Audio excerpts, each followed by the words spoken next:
Welcome to They Talk Funny. This is episode number 3, hopefully the first one that'll work properly. And I have a very special guest, probably one of the best comedy writers in Canada has said yes to me to do this. We're going to be starting up with the very funny Mr. David Pryde. So David, welcome to the little broadcast that could. And, Thank you. Thanks for having me. For some reason, your picture just changed shape, but now it's fixed. We're all good. David, you are currently based in Montreal. You've got 3 CDs out, correct? Yeah, that's right. I just double checked that they're still online, and they're scattered all over the place. But I got 3 of them. The first one's called David Pryde Googly. The second one's David Pryde Sight Gags. And the third one's David Pryde Tet Offensive, and I think your best bet's to find to just Google those titles and my name, and I think you find most of them on Amazon Music. Okay. But it's funny because I just double checked, and my first one, Googly, is currently on sale. A hard copy you can get on Amazon for the low price of $901. Ooh, 901. It's gone up since yesterday. Yeah. That's the stock market. As it plummets, my stock only seems to go up. But yeah. So I don't know what that's about. Except there's only 1 copy left. So I think maybe it's a scarcity thing. It's a collector's item. But to be clear, you can actually download the album for $8.99. So if you're not into purchasing huge multi-$100 collectibles, there is a very modern option of downloading it in digital form and getting the jokes. You, all right. I watched you. Actually, I saw your very first performance. But you have gone on. You've toured Australia. You've toured Canada. You're a regular on CBC Debaters. You've done multiple festivals. Do you care to list some of them off? Well, there's Just for Laughs, there's Winnipeg, Halifax. I think I have stationery from the Hobart Comedy Festival, which is in Tasmania, Australia. But I think I only did like 1 show for them, but they wrote me a check and it's got Hobart Comedy Festival on it. So I'll throw in that one too for exoticity, if that's a word, which it isn't. But yeah, and just so I don't know, just a few here. The Boston Comedy Festival, where I saw Gallagher sitting a booth over, drinking coffee. So there, the hits just keep on coming. Oh! Did you just make a hits pun after mentioning Gallagher? Not deliberately, but yeah, it sounds like I did completely. You can't not do it with that Gallagher guy on your mind. With all the comedians who are out there, you are somebody who could get away with making up words. You have quite the large vocabulary, but at the same time, with the exception of your condescending joke, you never talk down to the audience. So I think that. Yeah, I hope not. I don't mean to anyway, but I do a lot of things on stage that I end up not meaning to, apparently. But yeah, no, I like to trust that everyone's on the same page, and they usually are, and yeah, it's more rewarding. Yeah, more rewarding that way if you take chances and just have faith that they get you. Although not always, but my first Western tour, like Western Canada. Sorry, my little earbud fell out. Yeah, my first Western tour, there was a lot of stuff where we were not on the same page. It turns out Williams Lake, British Columbia, is not the best audience for your Greek mythology material. That's what I learned. That a wry Cyclops joke when you're in a tavern in a logging town. Sort of yeah, they just not that interested in it. That's surprising. That yeah, Williams Lake. Yeah, So who doesn't like a good Cyclops joke? I see. I thought everyone did, and I was sorely mistaken. Yeah, you were spoiled by Montreal audiences, I guess, or Ontario audiences, wherever you were testing the material. Uh, you okay? Exactly. So you do you write material for your CBC debaters, which is generally it's a one shot. Do you Mhm. how do you approach writing material like a task set material? Yeah, debaters is great because it always seems more daunting when it's offered to you, but then it's those arguments are only like 2 minutes long, so they give you some sort of obscure topic like you have to make jokes about rain like precipitation, and you think like how the heck am I gonna fill up time with that?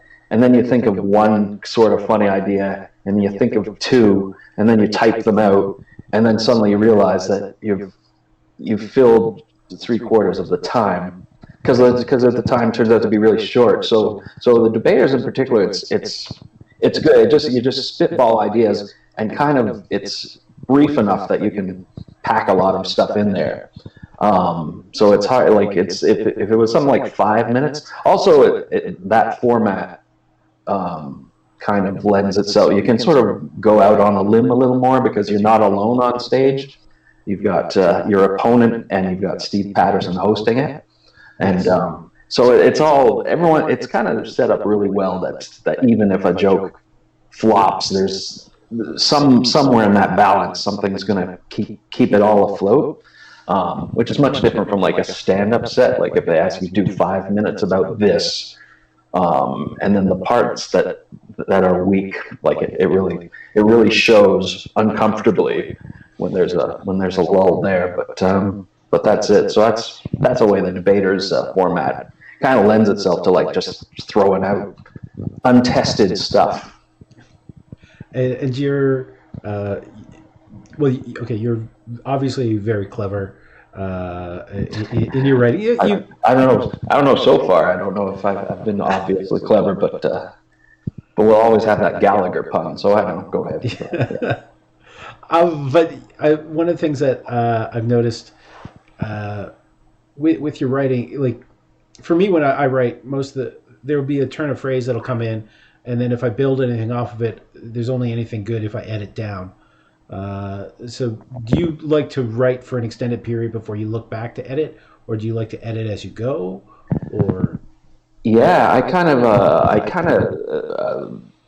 do like let the audience edit quite a bit. Like I love open mics. You kind of if you're on one topic and you just think of all the stuff that you think has potential, and then you just blurt it all out on a Tuesday or a Wednesday or wherever, and then I always record it audio on an audio recording and just listen back. And except you don't even sometimes need to listen back. You're right there in the moment, and you feel a line tank or whatever, and it usually stays with you. Yeah, and I just sort of pare it down that way. So it's I like to like get as much out in front of the audience initially, like just try everything, even if I kind of know it's weak. Then it's more just like I just want to get it out of my system, because I find it sometimes healthy just to physically feel like a line tank on stage. It's good to keep you humble, and just it keeps you in the guardrails a little better. Okay, I'm getting a little bit of feedback, I think, from your microphone. If you lean forward, I don't get it. I think it might just be rubbing against your shirt. Yeah. Okay, I'm gonna hold it like that. Okay. Do you want me to say all that again? No. I think we captured it. We're going to try to release this. I don't know what I just said. We're going to try to release this warts and all, but I guess you're kind of privileged in Montreal that any open mic will want to have you on. So the fact that you get to write in the moment on stage is kind of fantastic. But you've also been doing it in French as well. So you've been performing in French. A little bit. A little bit. How on a scale of 1 to 10, how do you rate your French? The language. Your language. The actual language skill, maybe a deux. No, actually, I mean, I guess I'm it's competent enough to be like understood, and you can get the. Yeah, I think you get it. It seems to be hitting that good sweet spot where it's bad enough to be funny, but good enough that the general idea gets understood. I know a couple of times I've if I haven't really practiced it well, and then I can feel myself sort of losing the crowd because it's degenerating into a word salad a bit, or a salade de mots. As we call it on the French side, but yeah, it's competent enough to just sort of get the point across. Okay, now, but do you find that you're not able to write quite in the moment like you do? Oh no, that's quite funny. Like if you're heckled or whatever, then you just kind of have to politely explain that I don't know what you just said, and all I practiced was to say I don't know what you just said, so I'm going to go back on script now. But it doesn't happen that often, so that's nice. I think it's kind of well known that at least in Quebec that the French audiences are more forgiving and more generally appreciative than English audiences, where like you do have that sort of make me laugh attitude from an English audience, right. Whereas French attitude's like, hey, wow, you showed up, that's great, thank you. They just appreciate that. It's going to make so many comedians across the rest of Canada very jealous. Yeah. Oh, it's a pretty it makes you kind of jealous when you're on stage in French and you're like, why are English audiences so mean? I never realized that there was a better way. Okay, that's actually, it gives a bridge, because you did a Fringe show called the Tet Offensive, and spelled Tet as T-E-T-E. Yeah. Instead of like the location, T-E-T. Yeah. That was some clever bilingual wordplay.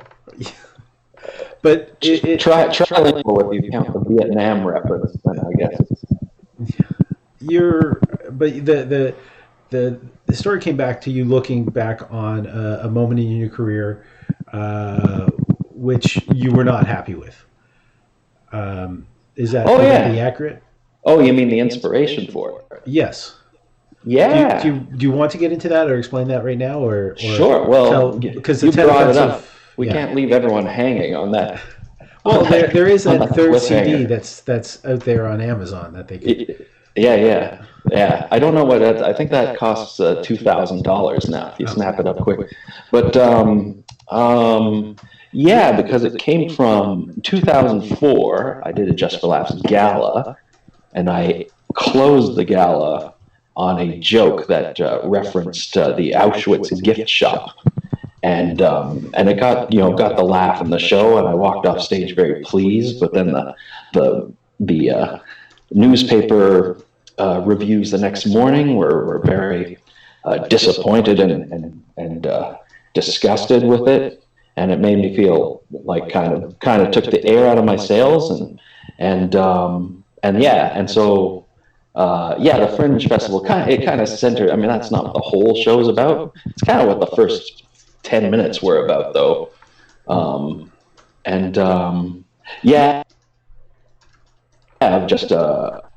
You've got something that's within the boundaries of taste, but then you're told explicitly it's not, and so that inspired me to do a whole show of like beyond the boundaries of good taste, pretty much.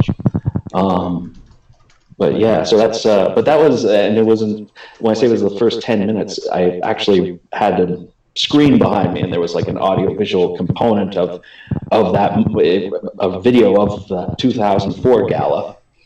And I kind of tried to break it down in a humorous way, sort of the blow-by-blow of it. And yeah, it was kind of weird, but sort of cathartic, like you'd expect it to be, because I was basically kind of making fun of myself a bit, but also of the negative reaction, and then just mixing it up that the whole thing was kind of dumb. But it's something that you survived through. I mean, you still have quite the wonderful career. I think it should be a bit more.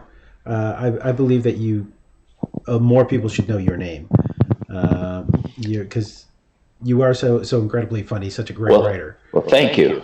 One of the things you do write, though, you write the galas for Just for Laughs. Just little little bits here and there. My favorite one I did was writing some jokes for Triumph, the comic insult dog. Like, that's the one I always mention, that one, because that's the one I was most proud of, because it's an insult comic dog. Like, that's where you want to get your approval, I think, more than anyone else. It's a dog symbiote, but that was fun. That was when that was a fun one backstage, because Triumph, the character, is so strong, and so just having that voice saying lines and words that you wrote is just it was a lot of fun. Very cool. Okay, I may be mistaken. I was going to mention somebody I thought that you had written some for. It's generally when you're doing the Just for Laughs writing, you're writing for the non-stand-ups who are coming in to do gala hosting. Is that correct? Yeah, but I haven't done a lot of actual host script. I've done like a little bit of sketch and stuff, and some B-roll stuff. So I haven't had to collaborate with like Pamela Anderson or Jerry Springer or anyone like that. If that's those comedian icons. It's always a wonder when some of the choices for hosting of galas. I kind of like it, because I like it when you meet people on the street who are like, oh, I enjoy stand up, but I just save it for when the Just for, I don't go during the year. I just wait till Just for Laughs is in town, because I'm that discriminating, and I'm an expert. I like my comedy, upper crust, and it's like, well, who did you see? I saw Pamela Anderson do the gala. And I'm kind of like, oh wow. Yeah, that's pretty elitist. Okay. Yeah. You've also you started out as a straight stand-up, but you sort of jumped with 2 feet into improv with joining On the Spot at one point. Was there a reasoning behind that, or just because it looked fun? Absolutely, just because it looked fun. They started letting me join in at their workshops, and maybe it was dumb of me to like not even cross my mind that they were like sort of maybe going to ask me to join, and were kind of just like watching me during the workshops or whatever. But I just thought it was just kind of a goof. I just liked showing up and then just playing with them. And then when they actually said, "Hey, do you want to actually do this?" I was like, "Oh, where did that come from?" And then it was like, "Oh yeah, it's because you've been letting me work with you for the last bunch of weeks." Well, maybe I should have seen that coming. But and then I started doing it at Jimbo's Comedy Works on a regular basis, and it was just fun to do. Do you find that skill set helped your stand-up performances, or? I guess it can't hurt, and just as far as comfort level on stage, when you feel like you can, when nothing really throws you, or I mean, I still get thrown. I mean, even to this day, it's possible for something to throw, but it's much more likely that you'll be able to roll with it, and that in your head that you've got the capacity to roll with stuff. So it just helps you sort of be grounded a bit.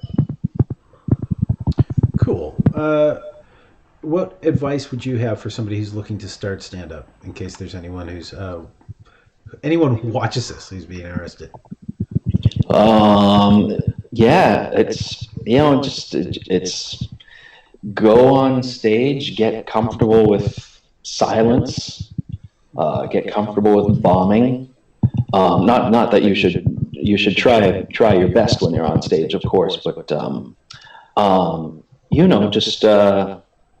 just try. I mean, I guess the first thing is to get on stage. If you've got ideas, pack them together into that 5-minute set, and then just get out there and just get used, because it's a sort of double pronged assault. You have to sort of write the material, so you'll get used to that, but then also you have to establish that sort of comfort and that ease on stage, and that comes from actually getting out there and doing it and taking a few hits. But yeah, I mean, it's not very revolutionary advice, but yeah, just to write some jokes and then tell them is really the best way to get started. Now we're having this discussion why we're both sort of quarantining at home, keeping our social distancing up, and there's going to be so many jokes about that. But do you think that there's going to be any major change in society when we do come back? And what changes do you expect with comedy clubs, or how happy will you be back when comedy starts again, when clubs happen again? Yeah, I don't know. I mean, I guess obviously we'll all be happy. I've been kind of thinking about that.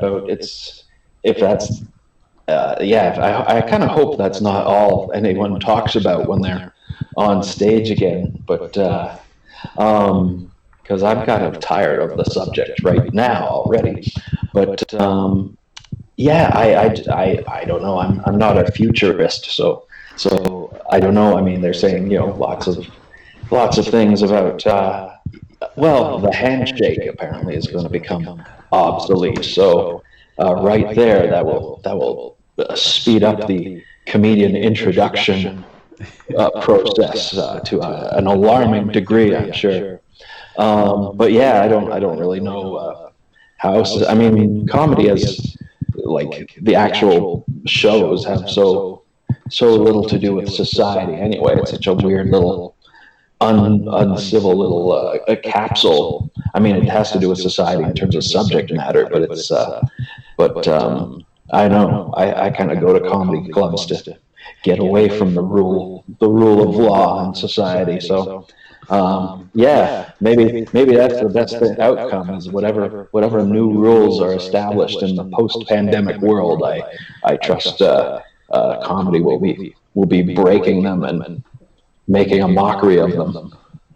Do you think that when the clubs do open, people are going to rush back to it, or do you fear that people will have found so many ways to entertain themselves inside their house? No, it's going to be spring break all over again, and they're going to rush out too soon and contaminate everything irretrievably. That's one possibility. But yeah, I think people. I don't think it'll take much encouragement to get people out in any public venue, restaurant or any sort of entertainment venue. So yeah, I expect clubs will hopefully get a little bump, a little welcome back bump. And okay, just any closing thoughts before we go? Your website is davidpryde.com. You have a fan page on Facebook as well. And the CDs are currently only available through Amazon, but do you plan on actually... Fixing that? Yeah, fixing that. To making sure that you can get them up on Spotify or on some streaming service. I don't know. You'll be, I'm so swamped with work. If only I had some free time currently. I expect so. For the time being, do what I just did today and just Google David Pryde Googly, or Google David Pryde sight gags. Maybe write the word album in there.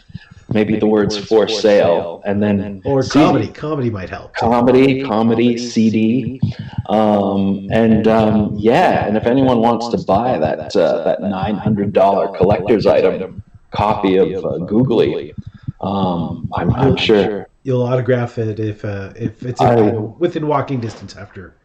I'll autograph it from afar with a Canada Arm pen, just to keep the safe distance going. But yeah, no, I'm sure I'll eventually figure out some way to make those easily accessible and yeah, I hope people get the chance to enjoy them. And one thing I should ask her earlier on. What's your reading list been like now? Because I mean, I know you're a big comic book guy. Yeah. Getting people together for games is a little bit harder now, but yeah. I'm just started Ed Brubaker's Captain America run, and looking at some old turn of the century stuff. I had some like a tomb of classic horror short stories from like H.P. Lovecraft and Edgar Allan Poe and stuff, but then I just sort of slid back into, no, I'm going to read books with pictures in them, so that's why I slid back to Captain America. But yeah, because a crisis reveals who you are. All right, thank you again, David. Everyone, check out David Pryde whenever you can, whenever he's in your city, or when you see him on the radio, CBC Debaters. All the wonderful places. Based out of Montreal, davidpryde.com, and David Pryde on Facebook. Thank you for watching They Talk Funny. This is Paul Ash. Cheers, Dave. Thank you.